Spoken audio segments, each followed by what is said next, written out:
What's going on, workforce? Brian here for AGAGaming. Yoshi-P and DualShockers did an interview, so let's discuss.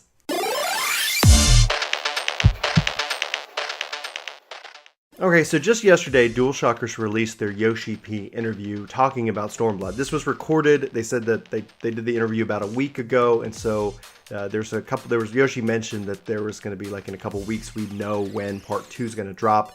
Well, today on the Japanese dev blog, it is officially confirmed that March 28th is going to be when Part 2 of 3.55 or 3.56, I guess is the official patch number, is going to drop and allow us to figure out who the lady in red is. But among that, there's a couple little bits of information that are fantastic, and I just thought I'd share because I thought they were interesting, but I'd love to know your thoughts. So just running down the list, we've got that Paladin, they really want to buff their magic defense. And this kind of ties into what we've seen with other interviews where they talked about the combination of Rampart and Shadow Skin into one ability for Dark Knight or Paladin, and that kind of makes sense because Dark Knight is so magic damage mitigation and Paladin is so physical damage mitigation, and then bringing those two together. Rampart did, I think, offer a little bit of magic damage. Rampart did offer a little bit of magic damage mitigation, I believe, but all in all, like, just trying to buff up their ability to defend themselves, to be, that holy tank, as you will. So, I mean, nothing too revolutionary there. It's just, they are looking into that, trying to make that more interesting. So the question was asked, how should Yoshi-P bring up and help encourage people to tank and heal? And he said that he really doesn't want to do that. He doesn't want to force people who don't want to tank or heal to tank or heal. And then he kind of give us a ratio, kind of breakdown of the various jobs. So you have like a 22% tanks, 21% healers, which basically leaves 57% are focused on DPS. So he wishes that he could get it to 25, 25, 50, which would have fit into their kind of four-man party style, but right now it's just not there. But then he didn't go into more details about what that should be. And we've talked about that at length, and a lot of people have brought up good ideas about how to incentivize that role going forward, not necessarily mechanically, but with rewards. So we'll see how that plays out. So we will be going to the Almingo region, and forgive my mispronunciation, if you've been following this channel, I am the butcher of words.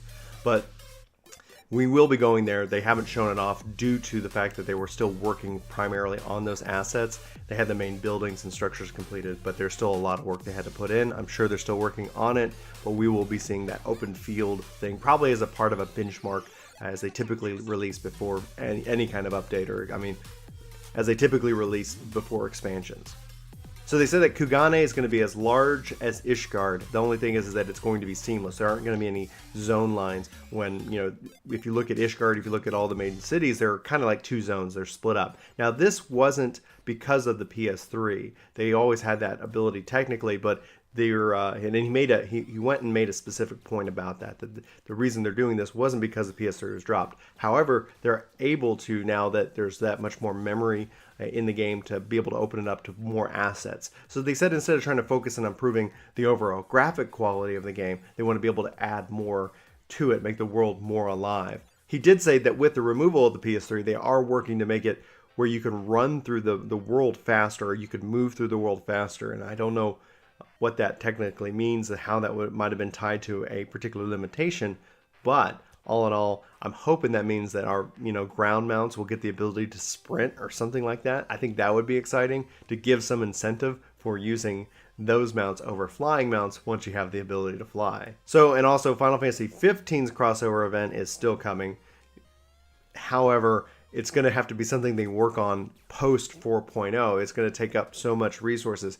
And to give context to it, he said that the Garo event took over a year to be able to get those assets into the game. And if you factor in contract negotiations, that was a year and a half. Now, I don't think Square Enix has to worry about too many contract negotiations with itself. However, I still think just the amount of time and work that it's going to be required, it's going to be interesting. So we probably won't see anything maybe till sometime next year. So he says the main story is going to be as long, if not a little longer than Heaven's Word, but the voice acting is going to be way longer, and that actually has me excited. One of the things that I really have enjoyed about this game is the voice acting and the quality of it, and so I'm really hopeful that we're going to get some really awesome scenes and have the story really delivered with the voice acting. So he says that Return for Ivalice is going to be way more than just a simple homage to Ivalice, but it's going to be a mystery, and he's looking for us to get involved and get into it to kind of solve that mystery and learn more about why this is a part of the 14 world and how connected is Ivalice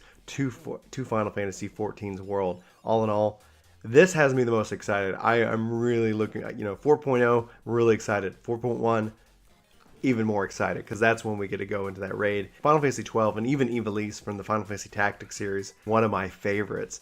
So I'm very excited. He says kind of look even into the lore of Ivalice and Tactics to kind of get a bigger picture about what's going on. And we've already had some connections, like within the Palace of the Dead. So all in all, should be pretty epic. So he said that Red Mage is actually the hardest job to develop.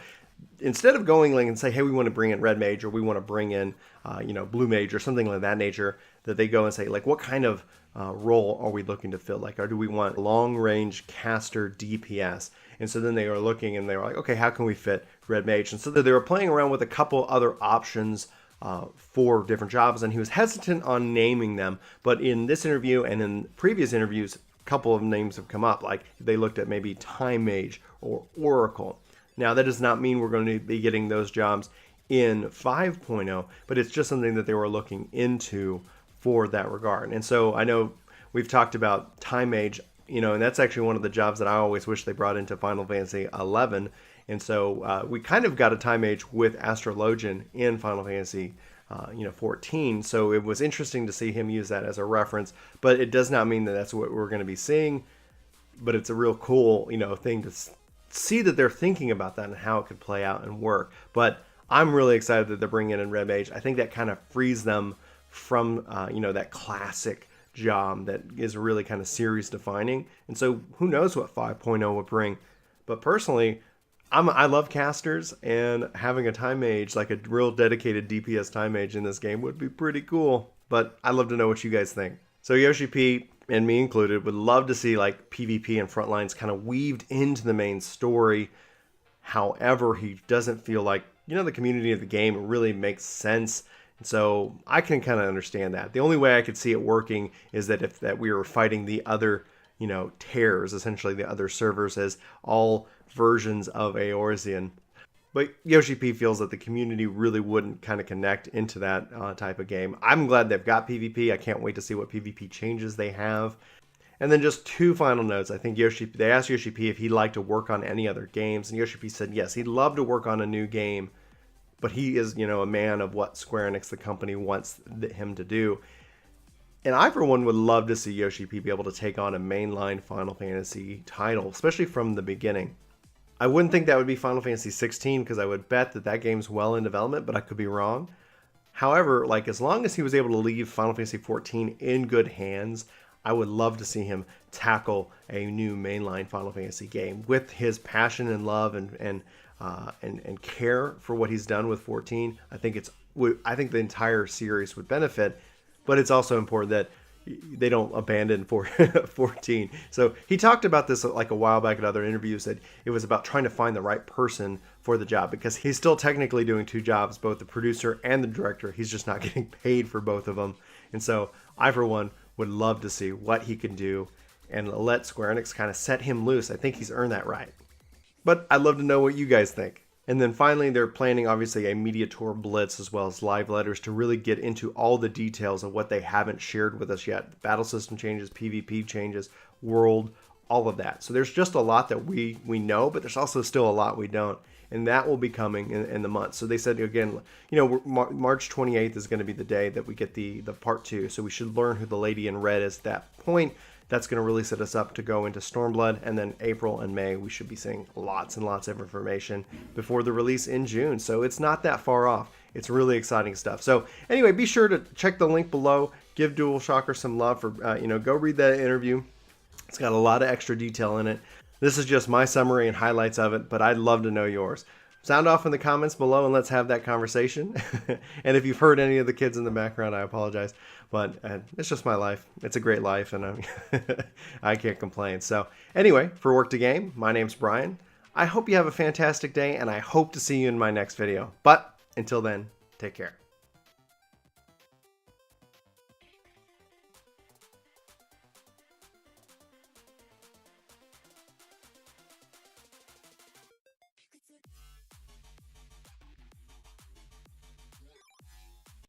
Hey, it's me. Thanks so much for watching this video. You should click here to subscribe and here to maybe check out some more of our videos. So again, thanks for watching. We hope you like this video. We hope you subscribe and join our community. Let us know in the comments below what you think, and we'll see you next time.